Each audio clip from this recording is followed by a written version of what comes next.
My name is Brandon Ellis. I'm a 34-year-old civil engineer from Savannah, Georgia. Just a few weeks ago, I thought my life was finally coming together. I had a solid job, a house I built with my own two hands, and a woman I planned to marry, Chloe Bennett. Our wedding was scheduled for March, a picture-perfect beachfront ceremony in Destin, Florida. We had everything arranged, the venue, the band, the custom vows we promised to write. She'd even picked out the exact shade of coral for the bridesmaid dresses. We were that close. But life doesn't always fall apart slowly. Sometimes it snaps in one single, clean break. It happened on a Wednesday night. I got home from work early with takeout in hand, planning to surprise Chloe before her flight to Miami for her bachelorette weekend. But the surprise was on me. As I stepped inside, I noticed her overnight bag still sitting by the door. Odd, considering her flight was in 2 hours. Then I saw it. A tiny pink gift bag on the kitchen counter, left open, like someone had forgotten to hide it. Inside were party favors, a pair of lacy underwear, and a silver flash drive labeled, "For the bride's eyes only." I should have respected her privacy, but I didn't. Maybe I already sensed something was off. Maybe I just couldn't stop myself. I plugged the drive into my laptop, expecting a slideshow of memories or some sappy video from her friends. What I got was a video of Chloe in a hotel suite, blindfolded, laughing, surrounded by 3 men I'd never seen in my life. Her best friend Madison was filming, narrating like it was some sick reality show. Chloe clapped her hands and shouted, "Let's give the bride a real send-off." I watched the whole thing in silence. My heart didn't break in that moment. It collapsed, like a bridge under too much pressure. 7 years together, and she never hesitated. Not once. No guilt, no second thoughts, just laughter. That night I didn't confront her. I didn't call her. I didn't cry. I packed a small bag, left the ring on the coffee table, and walked out the door. And that was the last time Chloe saw me as her fiancé. I wasn't even supposed to be home that evening. Chloe had just left for her flight to Miami. Her energy was electric all week, bouncing between phone calls with bridesmaids, double-checking spa reservations, and packing last-minute swimsuits she might wear. I told her I had a late meeting with a site inspector, but the meeting wrapped up early.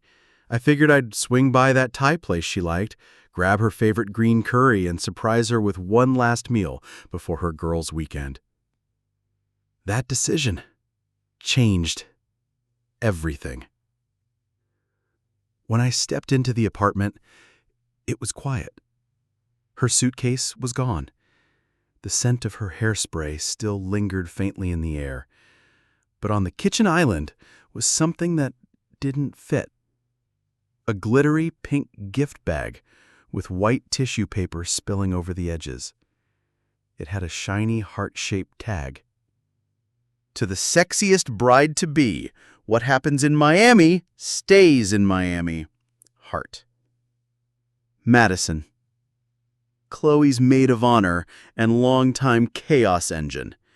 Every guy I knew had warned me about her. "That girl breathes drama," my best man once said. I tried to like her, for Chloe's sake, but deep down, I always knew she had a streak of destruction she wore like perfume. I picked up the bag. It felt too heavy for just party favors. I wasn't planning to snoop. I told myself it was harmless. But inside, something twisted. Something didn't feel right. I opened it. First came the glitter. Everywhere. Then the typical bachelorette junk. A plastic tiara, feathered sash, a wine tumbler that read "Bride Vibes." Cute. Whatever. Then my hand brushed against something softer. A red thong. Not Chloe's style, not even her size. Then I saw it. A bubble-wrapped flash drive, pink hot, with Bride Mode Unfiltered written across it in glittery permanent marker. My heart slowed. My brain scrambled for reasons. Maybe it was a slideshow, a joke, something dumb Madison had cooked up. I almost put it back, but I didn't. I slid the drive into my laptop and clicked on the only file inside. Play Me, Baby. Crown. The video began like a music video. Neon lights, thumping bass, Chloe laughing with a cocktail in one hand, tiara slightly crooked, arms around her bridesmaids. Madison's voice giggled behind the camera. "You're the queen tonight, babe!" Chloe looked happy, alive, beautiful. And then it changed. The next scene cut to Chloe on stage at what was clearly a strip club. She was blindfolded, 3 shirtless men flanked her. The crowd roared. I recognized Madison's cackle immediately. The stripper kissed her cheek. Chloe giggled, then grabbed him by the belt and led him off stage. I paused the video. My mouth was dry. I wanted to believe it ended there, but I already knew it didn't. I clicked play again. The camera followed them into a private lounge. Chloe was now flanked by 3 men, not 1. She sat in the middle, laughing as one fed her a drink and another whispered something in her ear. And then she kissed one of them. Not a quick peck. A deep, hungry kiss, the kind she used to give me when she missed me after work. Madison's voice again, playful and shameless. "Yes, girl, you're the baddest bride in town." Another guy leaned in. Another kiss. Then Chloe stood up, grabbed all 3 of them by the hands, and led them toward a hallway. The camera panned over a hotel suite number. And that's where the footage ended. I stared at the laptop, completely numb. That wasn't a prank. That wasn't a harmless party. That was a funeral for everything I thought was real. Chloe didn't even try to hide it. She didn't hesitate. She didn't even look conflicted. She looked gleeful, unburdened. I closed the laptop without breathing and leaned back in the chair, feeling like the air had been ripped out of the room. The wedding ring in my pocket suddenly felt like it weighed 1,000 pounds. I didn't cry. Not yet. I just sat there, surrounded by confetti, glitter, and a tiara meant to crown a woman I no longer recognized. When Chloe texted me a few minutes later, "Landed, love you already, can't wait for this weekend," I didn't reply. I stared at the message like it came from a stranger. And in that moment, I knew. I wasn't walking down that aisle. I wasn't marrying someone who could smile so wide while dismantling everything we built. And I sure as hell wasn't going to fight for someone who didn't even hesitate to destroy me. The next morning, before the sun had even burned off the dew, I was gone. I didn't slam doors, I didn't leave a dramatic note. I just walked out. Quiet shoes, packed duffel, no ceremony. I took only the things I'd brought into her life. The rest, let it rot in glitter and lies. I didn't even drive home. I pointed my truck south, toward Tennessee, and ended up at a remote lakeside cabin I hadn't visited since college. The kind of place with no cell signal, no TV, and just enough silence to make your thoughts feel like gunshots in your head. As I crossed the rickety wooden dock, my phone buzzed for the last time. It was Chloe. "Where are you? Are you okay? Please talk to me, babe. I'm worried sick." I stared at her name on the screen until the letters blurred, then shut the phone off and dropped it in a drawer. For the first time in 7 years, I was completely unreachable. And it felt strange. Not freeing yet, just numb. The days passed in long, slow slices. I fished in silence, casting my line into the misty lake without caring whether anything bit.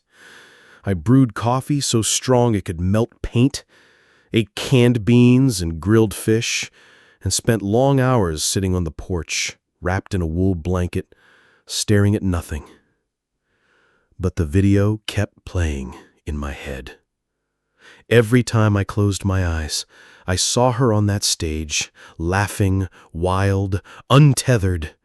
I heard Madison's cackle like a warning I should have listened to years ago. I thought the anger would fade. I thought I'd feel peace. But something inside me was cracking. Not violently, but slowly, like thawing ice underfoot. I had built my life around Chloe.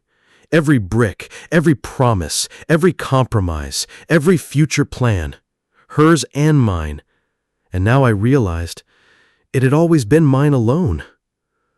She never carried it with me. I replayed every moment, the way she'd stopped asking about my day 6 months ago, the new perfume I hadn't bought her, the quiet phone calls in the bathroom, the quiet glee on her face in that video, like a weight had been lifted the moment I wasn't looking. I didn't cry. I didn't punch walls or scream at the sky. I just sat, silent, cold. Some nights I'd light a fire and sip cheap whiskey until I felt the edges blur. I wasn't trying to forget. I just wanted the volume turned down on the betrayal. One afternoon, a storm rolled in off the lake, rain slamming sideways, thunder cracking like distant artillery. I stood in the downpour, letting the wind slap my face raw.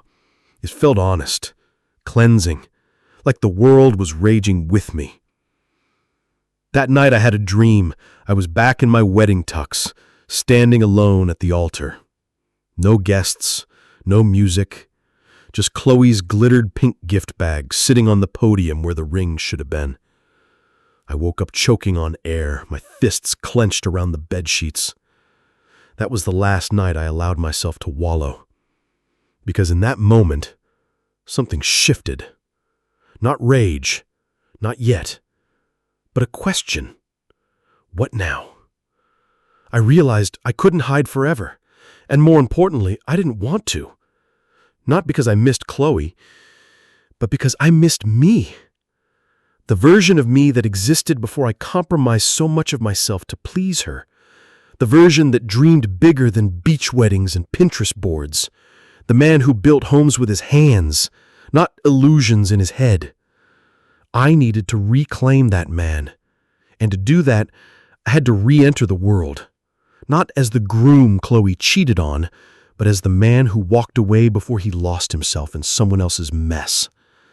So I made a plan. I'd go back. Not to her.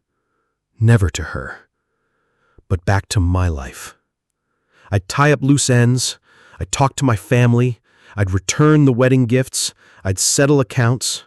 And when Chloe finally saw me again, calm, composed, and unmoved, I wanted her to feel the weight of what she threw away. Not for vengeance, but through absence. The kind that echoes. The kind that reminds you of everything you lost after you smiled your way through the destruction. I wasn't looking for revenge. I was becoming something far more dangerous. Unforgiving peace. 1 week later, I left the cabin and drove back into the city. Not to confront Chloe, but to find Madison. She had always been the instigator, the self-proclaimed party queen with a twisted sense of humor and zero understanding of boundaries. If Chloe was the flame, Madison was the gasoline, and it was time someone made her answer for it. I found her exactly where I expected, lounging at a trendy rooftop wine bar in Midtown, oversized sunglasses perched on her nose, laughing with two equally overdressed friends who looked like they hadn't worked a real day in years. I walked straight to her table. Her smile faltered as I pulled out a chair and sat down across from her. I didn't say a word. I just reached into my coat pocket, pulled out my phone, and pressed play. The video began. The bachelorette suite. The music. The bed. The shadows of three men and Chloe. Madison's face went pale beneath her tan as the audio echoed between us. Her lips parted, but no words came. "What the hell is this?" she finally hissed. You tell me. You're the one who filmed it." She reached for the phone, but I pulled it back. "Why would you do this to her?" I asked, voice low but steady. "Why would you let it happen, record it, and then keep it?" Madison rolled her eyes, defensive now. "It was a joke, just a wild night. She wasn't going to do it at first, but then we all had shots and... Come on, it's a bachelorette party. Everyone gets crazy." "No, Madison," I said. "No one destroys their relationship, betray someone who trusted them, and laugh about it while the cameras roll." She scoffed. "So what, you gonna sue me for filming your fiancé?" "No," I said, leaning in. "But I thought Chloe's parents, her boss, and your influencer sponsorship deals might be interested, because I sent them this already, along with screenshots of your voice in the background." Her mouth dropped open. "You didn't," she whispered. "I did." I stood, tucked my phone into my pocket, and looked her in the eye.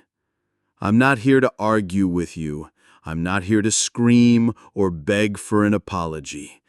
I'm here to tell you that you don't get to hide behind the word fun when what you did was sabotage someone else's life for your own entertainment. You helped ruin a future, one I worked for, one I honored, and now you get to face the mirror you held up for everyone else."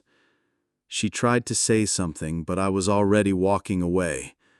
My voice floated behind me. "Your name's not in the vows, but your fingerprints are all over the wreckage." That night, the dominoes started falling. I got a message from Chloe's younger sister, a freshman at university. "I saw the video. I'm so sorry. I don't know what she was thinking." Then Chloe's father emailed me. Just one line. "You deserved better. We had no idea." I didn't reply. It wasn't about vindication from her family. It was about making sure the people who thought they could wreck a life and move on unscathed were reminded some damage echoes back. Madison's Instagram went private 2 days later. By the weekend, her latest partnership post had hundreds of comments calling her out. "Fake friend, home wrecker with a selfie stick. You thought this was funny?" She deleted the video that outed Chloe, but by then it was everywhere. I hadn't posted it publicly, but I knew social gravity would do the work. People love a story, especially one with betrayal, beauty, and consequences. And maybe that's what this had become. A story. One I never wanted. One I never asked for. But now, I controlled the ending. And Madison? She'd learn what it felt like when the audience doesn't clap. The fallout came faster than I expected, and it was brutal. It started with a phone call I didn't even want to answer. The caller ID read Dr. Keller, Alyssa's father. We'd never been close, but we had shared polite small talk at holidays and graduation dinners.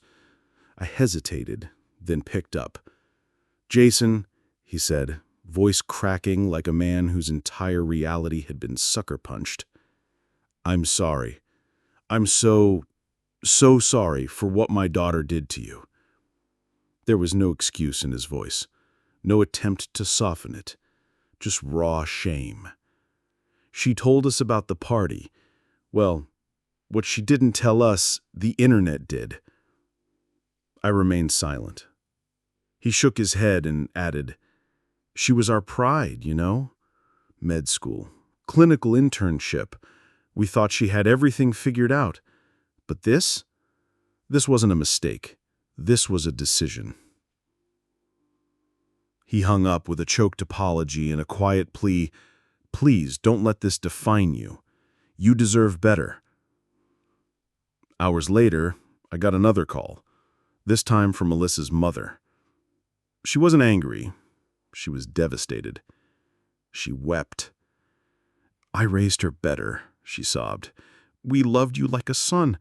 I don't know where we went wrong." I didn't know either, and I wasn't about to give her closure when I had none myself. Within 2 days, Alyssa's internship at the city's most prestigious private hospital was terminated.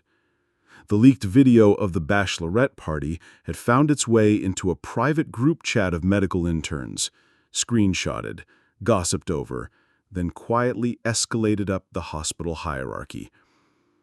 Even in a system built to protect reputations, some stains couldn't be scrubbed away. The med school golden girl was now a cautionary tale. Alyssa tried to control the damage, deleting her social media accounts, claiming privacy violations, and even threatening legal action against unnamed parties. But it was too late. People remembered the laughter in the video, the arrogance, the sheer detachment from consequence. And just like that, her polished facade cracked wide open. Her friends, especially the ones who'd hyped her up, turned cold. Bree, who had been one of the loudest voices egging her on in the footage, ghosted her entirely. Even Madison, the one who filmed it all, quietly unfollowed her and deleted every trace of their ride-or-die friendship. Because betrayal was a wildfire, and no one wanted to burn with her. Alyssa came to my apartment one evening, unannounced. She looked nothing like the woman I'd once planned to marry. No makeup, puffy eyes, shoulders hunched like she was carrying every ounce of regret she'd tried to avoid. "I made a mistake," she whispered the moment I opened the door. "Please, Jason, I don't even know who I was that night." I let her in, not because I forgave her, but because some truths deserve to be heard face to face. She sat on the edge of the couch where we once planned our wedding seating chart. "I've lost everything," she murmured. "My job, my reputation, you." I nodded.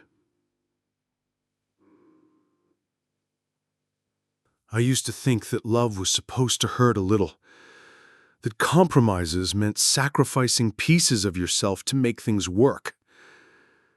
But what I learned through all of this, through Alyssa's betrayal, through the lies disguised as freedom, through the false smiles and empty vows, is that love without integrity is just a beautiful kind of poison.